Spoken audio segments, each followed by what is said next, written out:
Alors on sait ce qui s'est passé au large de Gaza ces jours-ci.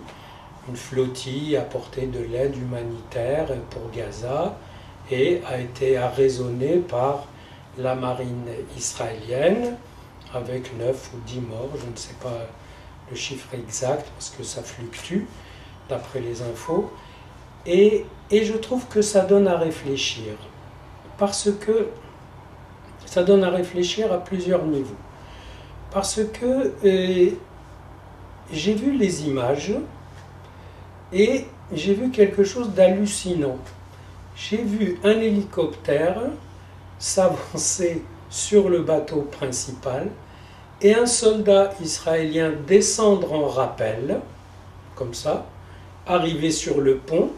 Aussitôt, la foule se jette sur lui. C'était un lynchage, tout simplement. Un autre soldat arrive, il est jeté par-dessus bord, de l'autre côté. Et je me suis dit, il y a là quelque chose qui ne va pas. Parce que les Israéliens veuillent empêcher cette flottille d'aller vers Gaza, ou plutôt qu'ils veuillent la détourner vers le port d'à côté pour examiner la cargaison avant de l'acheminer par la route vers Gaza.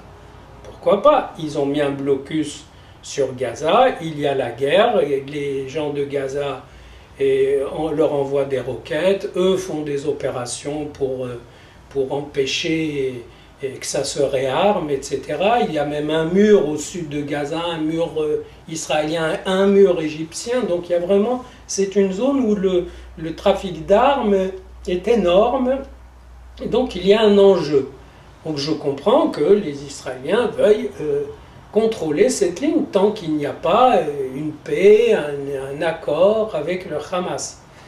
Mais alors, s'y prendre de cette façon, c'est-à-dire en envoyant des soldats littéralement au casse-pipe, parce qu'ils devaient bien se douter, les Israéliens, que dans plusieurs centaines, je crois 600, plus de 600 personnes qu'il y avait dans ce bateau, et il y avait des gens sûrement sympathiques, de bonne foi, etc., mais qui devaient être menés par un noyau d'islamistes très virulents.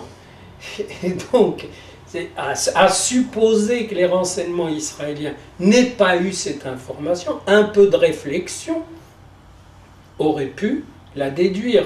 Donc on ne débarque pas là-dedans avec avec la confiance, la certitude que on est dans son droit et on va contrôler ses passagers, il n'y aura pas de violence, etc. De sorte que après, dans ces scènes de lynchage, des soldats ont dû tirer pour se dégager, ça a fait 9 ou 10 morts. Autrement dit, ça a atteint un niveau de violence qui, je pense, avec de la réflexion, aurait pu être évité, tout en sachant qu'il y avait un blocus à protéger, qu'il y avait des gens qui étaient furieux et qui menaient derrière eux des gens plus calmes, plus sereins, et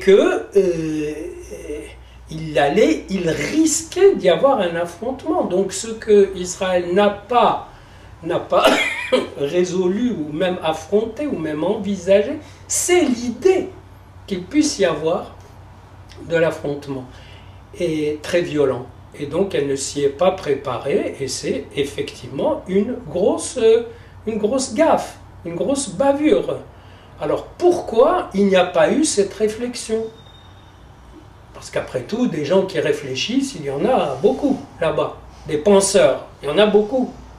Moi je pense qu'il y a une inhibition intellectuelle chez les dirigeants israéliens, c'est qu'ils ne voient pas, ils ne réfléchissent pas sur le conflit dans les termes qui sont les siens, c'est-à-dire dans un entre-deux entre l'événement actuel et le passé antique. Pour eux, ce qui fonde l'État d'Israël est très clair, c'est le vote de l'ONU en 1948, voilà, l'État d'Israël est reconnu, il a plus de 62 ans, c'est terminé.